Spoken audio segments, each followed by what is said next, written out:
Picture this. A 13-year-old kid is upstairs in his bedroom, headphones probably off, school night or close to it. And downstairs in the basement office of a Sandy Springs home, the man he calls a stepfather is allegedly shoving his mother so hard her forehead splits open on a door. A Ring camera is recording every second of it. The man's voice is on a radio every weekday morning, talking to half the city of Atlanta before they finish their coffee. That was May 9th. Atlanta didn't find out until June. By the time Saturday rolled around and Darian Morgan, the man y'all know as Big Tigger, the dude who used to sit in the basement on Rap City and bring out everybody from HOV to TI, walked out of the Fulton County Jail on a $10,000 surety bond, the story had already mutated about 4 times online. And honestly, half of what's floating around the timeline still ain't the actual thing that happened. So let's slow it all the way down. Because what's in this warrant and what's missing from his statement, those are 2 very different documents. Real quick, if y'all been rocking with us through this Tigger situation since the first deleted video dropped, smash that like, hit subscribe, ring the bell so the next update don't slide past you. We got a part 2 on this already taking shape, and trust me, the Ring footage angle alone is gonna get its own breakdown. Now back to it. Darian Morgan, 53. Legal name on the booking sheet, Big Tigger to the culture. Host of the Big Tigger morning show on V103 since 2020. On the station since 2012, former face of BET's Rap City through the early 2000s. Arrested Saturday, June 20th, 2026. Charges: 1 count of aggravated battery, a felony, and 1 count of third-degree cruelty to children, a misdemeanor. Booked into Fulton County. Bonded out the same day. $9,000 on the battery, $1,000 on the child cruelty count. The underlying incident the warrant references happened more than a month earlier, on May 9th, inside the couple's Sandy Springs home. Read that gap again. May 9th to June 18th, when a judge finally signed the warrant. 6 weeks. We'll come back to why that gap matters. Let's let the documents and the parties speak for themselves before anybody interprets anything. From the arrest warrant, written by Sandy Springs officer MP Burson, describing what Alicia Brown told investigators about the moments inside the basement office. He pushed her, and the victim stumbled and landed headfirst into the door, which left a deep laceration over the victim's left eye. Just gonna let that sit. From the same warrant, Brown explaining why she didn't talk to officers on the night it happened. I was afraid of what the offender might do to me, and because he is a well-known celebrity, and nobody would believe me. Damn. From Officer Burson's own conclusion in that warrant. And this is the line that probably moved a judge. Based on written audio of video recorded statements from the victim, the captured video footage of the altercation and photos of the wound leaving permanent disfigurement 1 month later, your affiant has probable cause to charge the offender with aggravated battery. Permanent disfigurement. 1 month later. Hold that phrase. Big Tigger's own response. Posted to Instagram the day after his mug shot started circulating. I unequivocally deny every allegation that has been made against me. For the past 30+ years, I have built my life around relationships and community. I have complete confidence in the facts and in the legal process. I will continue to cooperate fully and trust that the truth will come to light. Cool. Measured. Lawyer approved every comma. And here's Francesca Amiker, his V103 morning show co-host, who got dragged into this by Alicia's affair allegation, addressing it from her own statement. This week has been the most challenging moment of my personal and my professional life. Throughout my 16-year career, I've worked tirelessly to build a reputation that is rooted in professionalism, integrity, and respect. Notice she didn't say this is false. She said it's been hard. 2 different rhetorical choices. We'll come back to that too. One more. Alicia Brown's caption over her June 7th video. The one with the stitches running down her face. The post that detonated this entire situation. Someone asked my husband why my face happened. 11 words. 6 weeks of silence undone in 11 words. Okay, now let's connect this. May 9th, the incident. Per the warrant. It starts in the bedroom over text messages Alicia found on his phone from a female coworker. She says it had been going on a couple weeks. He calls her psycho. He pulls his phone out and starts recording her. She tries to take the phone. He tackles her. Small bruise on her lip. Then she goes downstairs to the basement office and starts unplugging a computer she says she helped pay for. He follows. He grabs her. He shoves her. Door. Forehead. Blood. He drives her to Peachtree Immediate Care in Dunwoody. Tells the staff she tripped and fell. The clinic isn't buying it. They call Dunwoody PD. Dunwoody figures out the incident happened in Sandy Springs jurisdiction. Sandy Springs gets dispatched. Alicia is then transported to Grady Memorial because of the severity of the wound. She doesn't cooperate that night. She tells them later, on the record, why. The celebrity factor. The fear factor. Then nothing publicly for a month. June 7th, Alicia drops the video. The stitches. The 11-word caption. June 9th, she walks into Sandy Springs Police Headquarters and gives the formal statement that puts the warrant in motion. June 11th, TMZ reports Tigger has been identified as the suspect in an ongoing domestic dispute investigation. June 12th, Tigger and Francesca return to the V103 airwaves after Audacy briefly pulled Tigger off the air. He calls all of it categorically false. He apologizes to Francesca for the impact. June 18th, a judge signs the arrest warrant. June 20th, Saturday morning, he turns himself in, gets booked, bonds out the same day. Hold on. Actually, back up. Look at what's sitting in the middle of that timeline.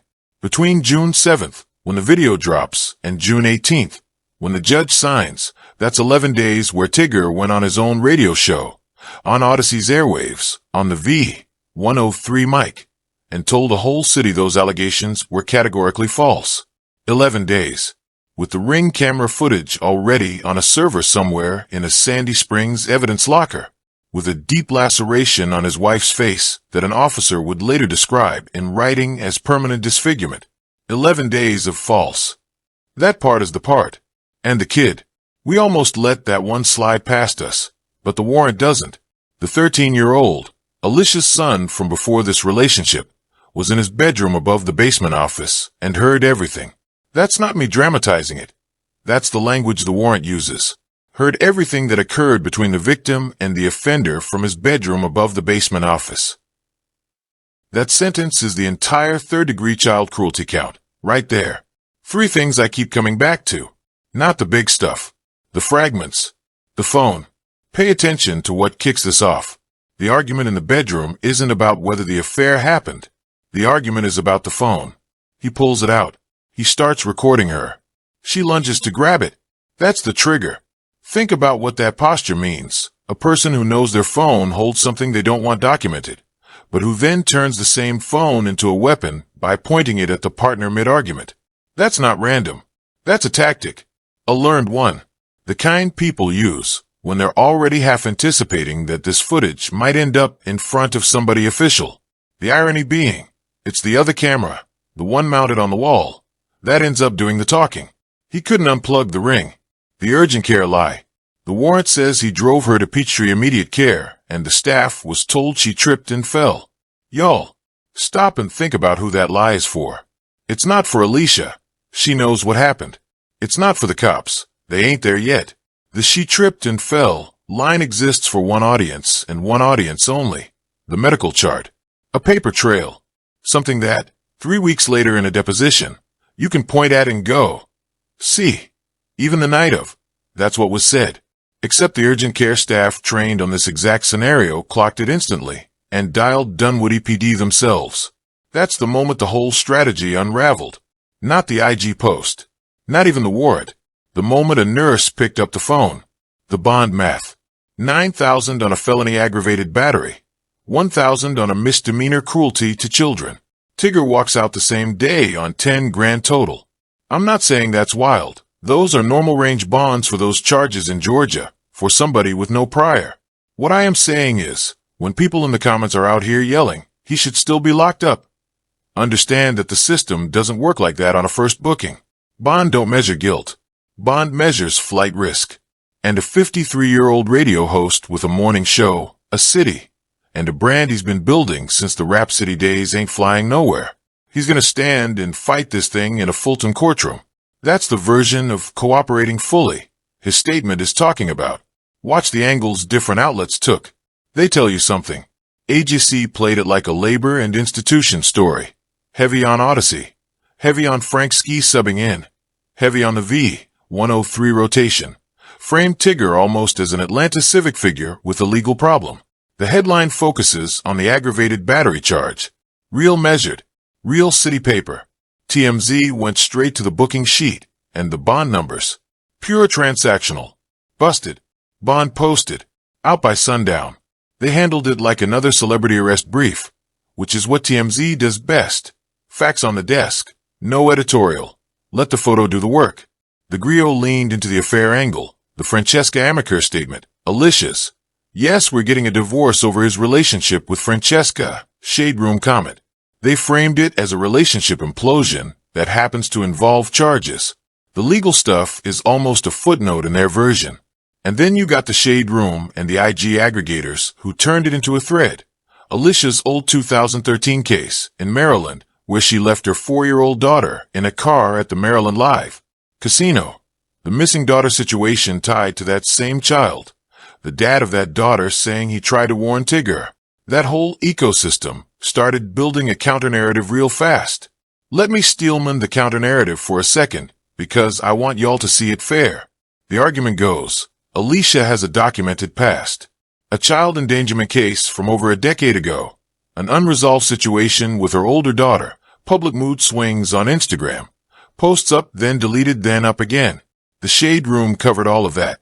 Some folks are using it to say her credibility is shot. That this is a woman with a pattern of chaos. And that Tigger is the one being set up here. Okay. Heard. Now dismantle it. A person's past does not unstitch a wound on their face. A 2013 casino case does not make a Ring camera lie. The Sandy Springs PD's probable cause finding wasn't built on Alicia's character. It was built on, and I'm quoting the warrant again, written audio, video recorded statements from the victim, the captured video footage of the altercation, and photos of the wound leaving permanent disfigurement 1 month later. 3 pieces of evidence. None of them depend on whether you like Alicia as a person. The character argument is a vibes argument. The warrant is a paper argument. They are not in the same weight class. That's the cleanest way I can put it. Here's where I'm going to lose some of y'all, and that's fine. Bring it to the comments after. The mainstream version of this story is radio host arrested for domestic violence, denies allegations, awaits court date. Tidy. 3-act. Headline friendly. The version I see when I lay all the documents on the table is different. The version I see is about an industry that quietly trained a generation of male radio personalities to believe their public goodwill was a force field. Think about who Tigger is on paper. Rap City, the basement, the dude who, for an entire era of hip-hop television, was the face of the booth. He didn't just host the show.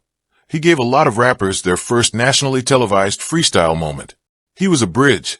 From there to BET Style, to 106 and Park Relief, to V103 as an afternoon guy in 2012, to taking over mornings in 2020, to being the official DJ for the Hawks and the Falcons. That ain't a resume. That's a quarter century of accumulated public capital in one city. Now hold that against this line, from Alicia's statement in the warrant. Because he is a well-known celebrity and nobody would believe me. That sentence is not a sentence about Tigger. That sentence is a sentence about the room. It's about how a woman in Sandy Springs, sitting in a hospital with a head wound, did the cost-benefit math in real time and concluded that the man's 25 years of brand equity outweighed her bleeding face. And she stayed silent for a month because of it. That math is the actual story. The radio industry, and especially the morning show ecosystem, has a long, ugly habit of treating the host's rapport with the city as a kind of collateral that protects them. We saw versions of this with a long list of names across the country. I don't even need to list.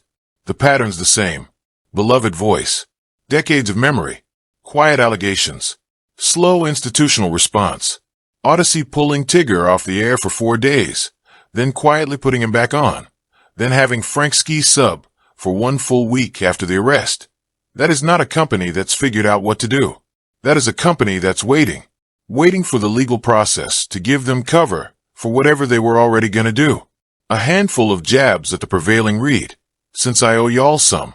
To everybody framing this as he said, she said, There's a Ring camera on this. That's not, he said. That's a third witness with a wide-angle lens. To the folks pulling up Alicia's casino case from 2013 to invalidate her face, congratulations. You've just argued that a person with a record can't also be a victim. That's not a take. That's a permission slip. To the wait for the courts crowd, sure. But wait with your eyes open. The same courts produced the warrant in the first place. You don't get to use the system as a shield when it indicts and a referendum when it acquits. To anybody confused about why Audacy hasn't suspended him fully money, the Big Tigger morning show is one of the highest revenue blocks in Atlanta urban radio.